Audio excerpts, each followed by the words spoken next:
खराब IPL नंतर हार्दिक पांड्यानं T20 world कपमध्ये आपलं महत्त्व पुन्हा एकदा सिद्ध केलंय. आयर्लंड विरुद्ध सामन्यात हार्दिकनं 3 विकेट घेतल्या.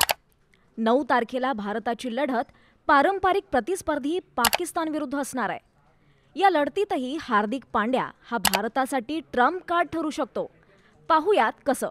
आत्तापर्यंत हार्दिकनं पाकिस्तान विरुद्ध 6 आंतरराष्ट्रीय T20 सामने खेळलेत, ज्यात बॅटिंगमध्ये त्याची कामगिरी फारशी चांगली राहिली नाहीये. 6 सामन्यांमध्ये मिळून त्यानं फक्त 84 धावा केल्या असून 40 ही त्याची सर्वोच्च धावसंख्या आहे. पण बॉलिंगच्या दृष्टीनं विचार केला तर तिकडे हार्दिक पांड्या आपलं वेगळेपण सिद्ध करू शकतो. आतापर्यंत खेळलेल्या 6 सामन्यांमध्ये हार्दिकनं 11 विकेट घेतल्यात.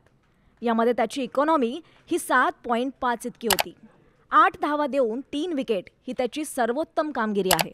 यंदाच्या स्पर्धेत न्यूयॉर्कचं पिच हे बेभरवशाचं मानलं जात आहे. या मैदानावर होणाऱ्या सामन्यांमध्ये बॉलर्सची चलती दिसतीये.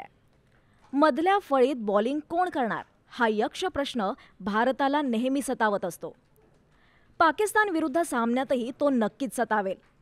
या प्रश्नाचं उत्तर हार्दिक पांड्या आपल्या कामगिरीतून नक्की देऊ शकतो.